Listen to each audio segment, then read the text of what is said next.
व्यास जी महाराज ये कहते हैं मैं उसी को देना चाहता हूँ ये प्रसाद जो इसका पात्र है, जो इसका अधिकारी है। इसीलिए श्रीमद् भागवत कथा का प्रथम स्कंद अधिकार लीला है। मन में भावना जागृत हुई, अरे मैं संसार में ढूंढ रहा हूँ, मेरा बेटा सुख इस कथा का अधिकारी है, मैं क्यों ना सुख को ये कथा सुनाऊं, परंतु मैं सुख को लौटा कर कैसे लाऊं? वो तो वन चला गया ना, वो लौट कर कैसे आए? तो हृदय के भाव ने आह्वान किया कि श्रीमद् भागवत कथा का एक एक श्लोक इतना दिव्य है कि वो सुखदेव को लौटा कर ला सकता है। और वेद व्यास जी महाराज ने अपने कुछ शिष्यों को श्लोक का ज्ञान अर्जित कराया और कहा जाओ वन में मेरा पुत्र सुखदेव होगा, उसके सामने तुम इन श्लोकों का गान करना। व्यास शिष्य गए, जाकर सुखदेव के सामने कुछ श्लोकों का गान किया है। कैसे दिव्य श्लोक है श्रीमद् भागवत कथा के कि प्रथम श्लोक में ठाकुर के प्रेम का भाव, स्वरूप का दर्शन कराया। कैसा आनंदमय स्वरूप है उस ठाकुर का। व्यास शिष्यों ने जाकर सुखदेव के समक्ष उन मंत्रों का गान किया।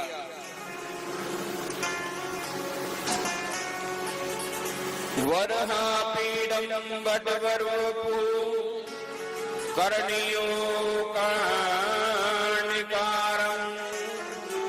बिभ्रतवास कनक कपिशं वैजयन्तीं च मालां रन्नारवेणोरधर सुदया पूर्णेन्दु गोपवृन्दै वृंदावनं सपद रमणं परावेश गीत कीर्ति। वरहापीडं वटवरवपु कर्णियो कर्णिकार। अंदर स्वरूप है मेरे ठाकुर का कि वर की तरह लग रहा। वरहापीडं वटवरवपु, मानो कोई दूल्हा हो, सिर पर मुकुट है, उसके ऊपर मोर पंख है, गले में वैजन की माला पहन रखी है, कनेर के पुष्प खिले हुए हैं और होठों पर अधर वेणु रखी हुई है, मानो जमुना के तट पर मुरली का निनाद कर रहे हो। ऐसी बलिहारी झांकी का दर्शन का गुणगान व्यास शिष्यों ने किया कि सुखदेव की समाधि टूट गई। उन्होंने आंख खोलकर देखा व्यास शिष्यों को और कहा भैया आगे बोलो ना।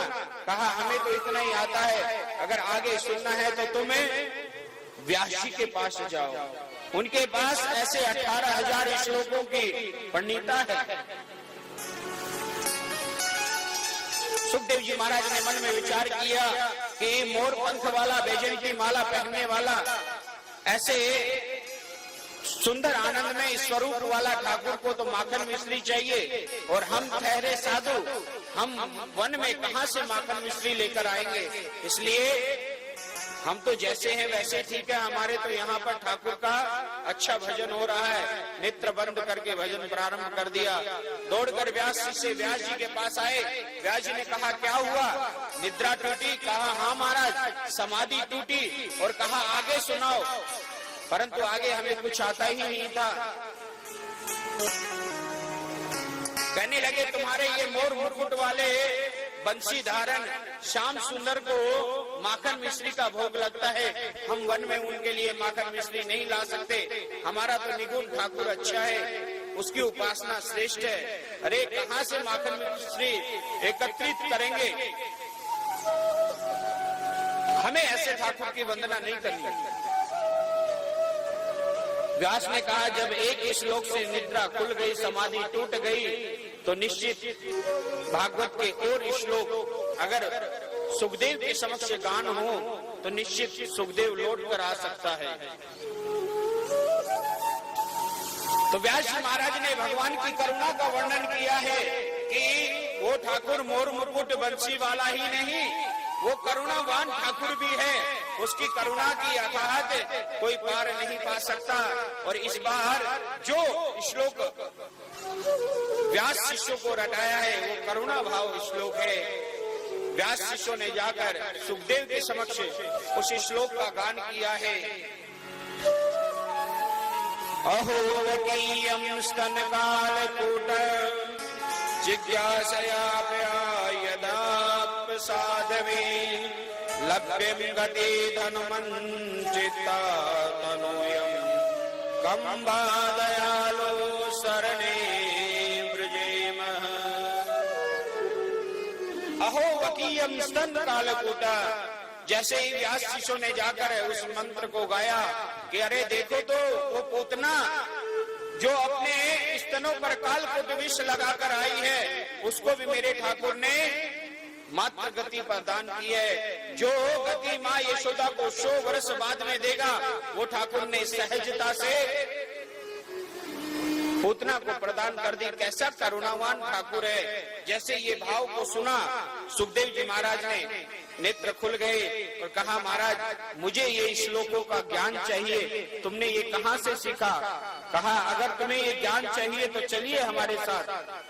हमारे गुरु जी के पास में ऐसे 18,000 श्लोक हैं। सुखदेव जी महाराज दौड़े दौड़े व्यास जी के पास आए और देखा व्यास जी तो चरणों में गिर गए। पिताजी, मुझे श्रीमद् भागवत कथा का ज्ञान चाहिए।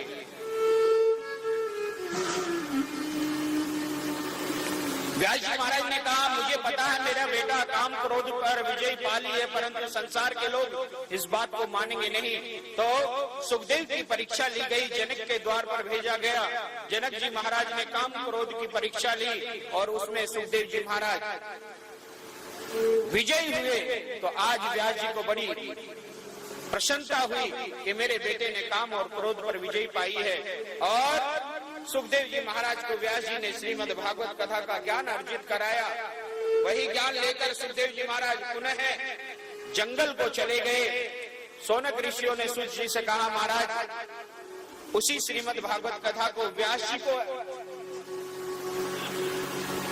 सुखदेव जी को ऐसी कौन सी आन पड़ी थी कि परीक्षित को जाकर कथा का पान कराया गंगा के तट पर।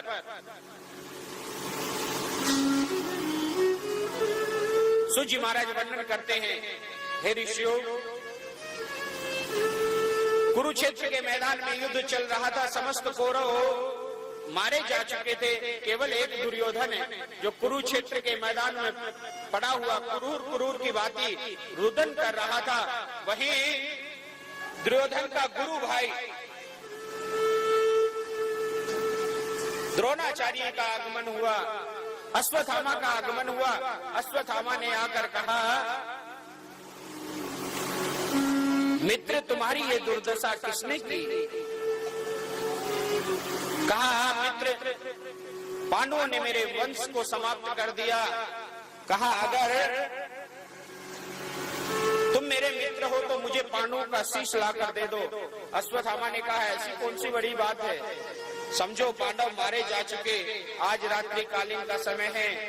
पांचों पांडव तान दुपट्टा सो रहे हैं। भगवान श्री कृष्ण छड़ी लेकर पांडवों की रक्षा कर रहे हैं। अर्जुन की निद्रा टूटी। अर्जुन ने देखा भगवान श्री कृष्ण छड़ी लेकर पांडवों की रक्षा कर रहे हैं। कहा, केशव क्या बात है, निद्रा नहीं आ रही?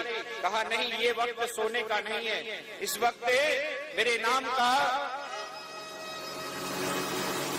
सत्संग करना चाहिए। और भगवान श्री कृष्ण पांचों पांडवों को लेकर गंगा के तट पर पहुंचे हैं। वहां पर भगवान ने रात्रि भर सत्संग किया। रात्रिकालीन में अश्वत्थामा महल में प्रवेश किया। द्रौपदी के 5 पुत्र लेटे हुए थे, उनके शीश काट कर ले गया। जाकर दुर्योधन को दिखाया कि दुर्योधन, मैंने 5 पांडवों का वध कर दिया है। कहा, क्या प्रमाण है? अश्वत्थामा ने कहा, मैं प्रमाण के लिए 5 पांडवों के शीश लेकर आया हूँ। और जैसे पर्दा उठाया, शीशों को देखा। कहा, अरे मित्र, तुमने ये क्या किया? ये पांडव नहीं है, ये तो द्रौपदी के 5 पुत्र हैं। अब अश्वत्थामा भयभीत हो गया। प्रातःकालीन जैसे ही 5 पांडव और भगवान श्री कृष्ण महल में पहुंचे, वहां जाकर देखा तो 5 पांडवों के पुत्रों के शव पड़े हुए हैं। द्रौपदी कुहुर कुहुर की भांति रुदन कर रही है। अर्जुन ने द्रौपदी के रुदन को देखा ना गया और अर्जुन ने उसी समय जल लेकर संकल्प किया, द्रौपदी तुम्हारे 5 पुत्रों को मारने वाले अश्वत्थामा को आज सूर्यास्त से पहले समाप्त न कर दिया तो मैं अपने प्राणों की आहुति दे दूंगा।